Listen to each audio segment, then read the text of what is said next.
Hi friends and welcome back. It's Miss Birgit again. And today we are going to be talking about the emotion of feeling hurt. Now, feeling hurt, by that I mean emotionally hurt, not physically hurt. So when we're emotionally hurt, it might be because we've been excluded. We've been left out of a group or an activity that we wanted to be included in. It might be because someone's pointed out something about us and put us down for it. Could even be something that we normally would feel really proud about, or something that's really an important part of who we are, and they've taken it and turned it around into something negative. Feeling hurt means sometimes we want to then make ourselves feel small and kind of pull away to protect ourselves. Oftentimes we think of feeling hurt as a blue zone emotion. And the story I'm going to share with you today is a story that's a little bit uncomfortable to read and to listen to. And I think actually that's the way it should be. It features different people in a situation in which there are people on the inside of the group and then someone who's left out of the group. And I want you to think about a time in which you felt like the person being left out. And also a time in which maybe you were the one doing the leaving out and pushing someone away. When we feel hurt, it's important that people recognize it and offer comfort. And then also, it's important during times in which we have an opportunity to include that we remember how important including others is. So this book I'm going to share with you today is called Each Kindness. It's written by Jacqueline Woodson and it's illustrated by E.B. Lewis. Each Kindness.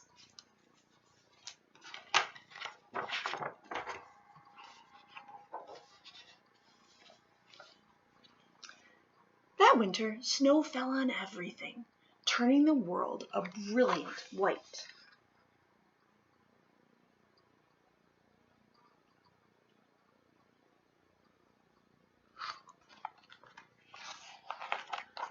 One morning, as we settled into our seats, the classroom door opened and the principal came in.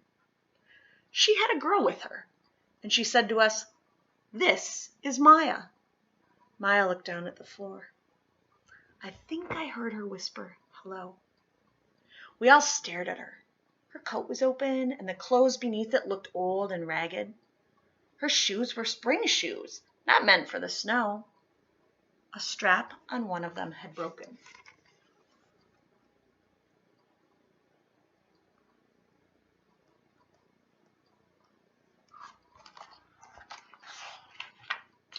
Our teacher, Ms. Albert, said, "Say good morning to our new student." But most of us were silent. The only empty seat was next to me, and that's where our teacher put Maya. And on that first day, Maya turned to me and smiled. But I didn't smile back. I moved my chair, myself, and my books a little farther away from her. And when she looked my way, I turned to the window and stared out at the snow.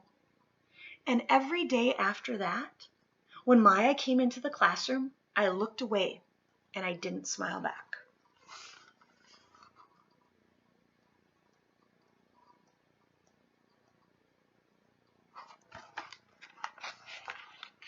My best friends that year were Kendra and Sophie. At lunchtime, we walked around the schoolyard, our fingers laced together, whispering secrets into each other's ears.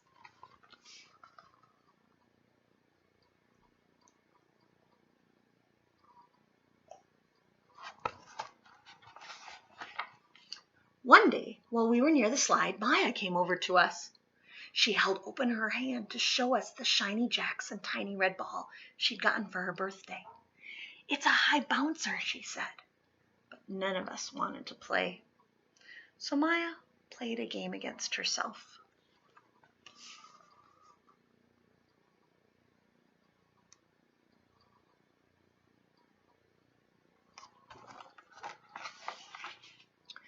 That afternoon, when we got back into the classroom, Maya whispered to me, "Bet you can't guess who the new Jacks champion of the world is." Behind me, Andrew whispered, "Chloe's got a new friend. Chloe's got a new friend. She's not my friend, I whispered back.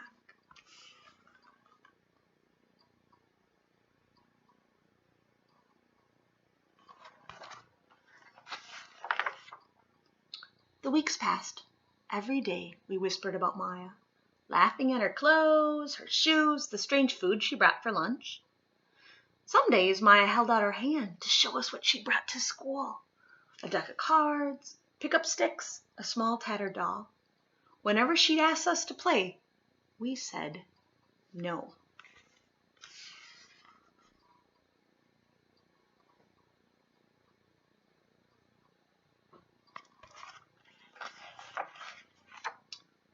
The days grew warmer and warmer. The pond thawed. Grass began to grow where snow had once been. One day, Maya came to school wearing a pretty dress and fancy shoes. But the shoes and dress looked like they belonged to another girl before Maya.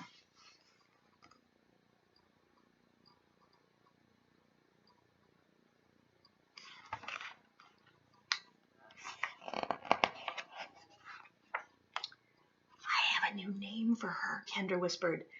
Never knew. Everything she has came from a second-hand store. We all laughed. Maya stood by the fence. She was holding a jump rope but did not come over to ask us if we wanted to play. After a while, she folded it double, rolled the ends around each hand, and started jumping. She jumped around the whole schoolyard without stopping. She didn't look up once. Just jumped, jumped, and jumped.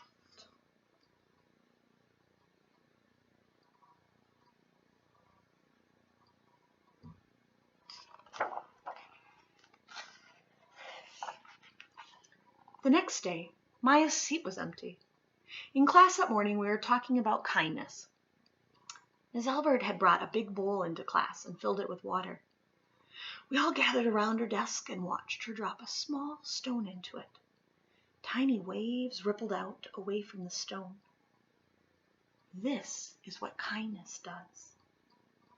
Ms. Albert said, each little thing we do goes out like a ripple into the world.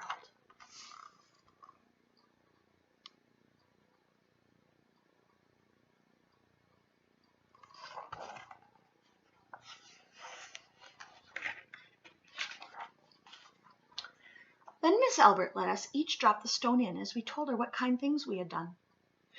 Joseph had held the door open for his grandmother. Kendra helped change her baby brother's diaper. Even mean old Andrew had done something. I carried teacher's books up the stairs, he said. And Miss Albert said it was true. I stood there holding Miss Albert's rock in my hand, silent. Even small things count, Miss Albert said gently. But I couldn't think of anything and passed the stone on.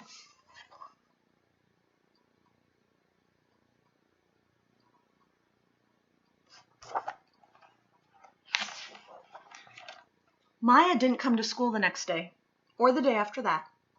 Each morning I walked to school slowly, hoping this would be the day Maya returned, and she'd look at me and smile. I promised myself this would be the day I smiled back.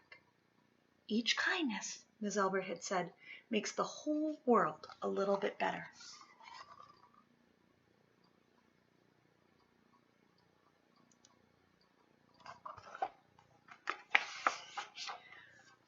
But Maya's seat remained empty, and one day Ms. Albert announced to the class that Maya wouldn't be coming back.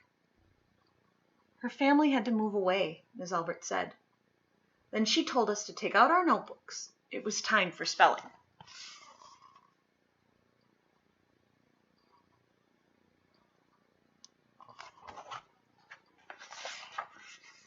That afternoon I walked home alone. When I reached the pond, my throat filled with all the things I wished would have said to Maya. Each kindness I had never shown. I threw small stones into it over and over, watching the way the water rippled out and away, like each kindness done and not done, like every girl somewhere holding a small gift out to someone, and that someone turning away from it.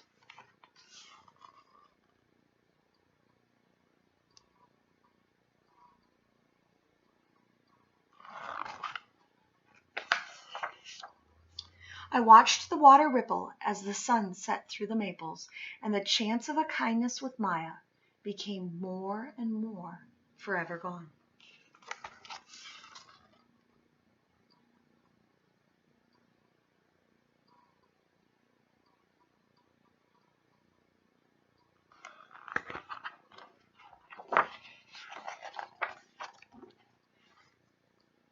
And that's the end of our story.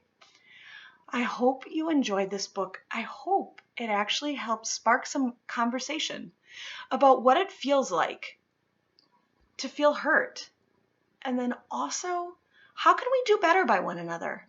How can we be mindful about being inclusive, which is so powerful and so important, because everyone deserves to have a place and feel important and feel like they are a part of the group. Until next time, take care.